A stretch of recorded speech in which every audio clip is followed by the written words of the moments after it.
You know about the 1960s, right? The civil rights movement, the feminist movement, anti-Vietnam War protests. But did you know that the US also faced a terrible, deadly pollution problem? Our fight for a healthy environment continues. But let's look at what US cities were like before the federal government stepped in where cities couldn't, when there were no legal or regulatory mechanisms to protect our air, water, and soil. Before the Clean Air Act, before the EPA. In 1969, Cleveland's Cuyahoga River was so polluted with oil slicks that it caught on fire.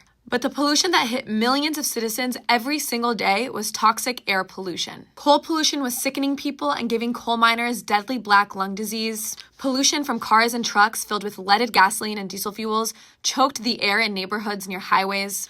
Pollution from power plants and heavy industry was so bad across the country that more than 60 U.S. cities faced extremely serious air pollution. Pollution caused terrible health problems in Los Angeles. In 1953 in New York City, a 6-day smog killed over 200. In the 1940s, Pittsburgh, nicknamed Smoky City, was so dark all day that people had to drive with headlights. Believe it or not, it was hard to convince people that filthy air was actually a problem.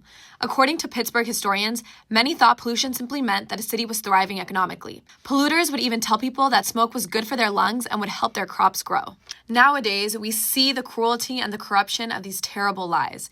We know the damage that pollution can do to the bodies and the minds of infants, children, adults, and the elderly.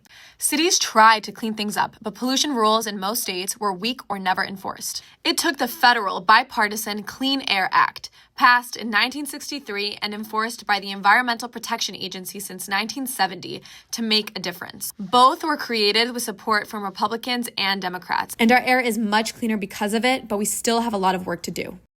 Now, polluters and some lawmakers are trying to weaken and even kill clean air protections. They want to cripple the EPA and the Clean Air Act. Air pollution harms our health, especially children's health. It makes our medical bills go up. It makes insurance much more expensive. It makes everything worse.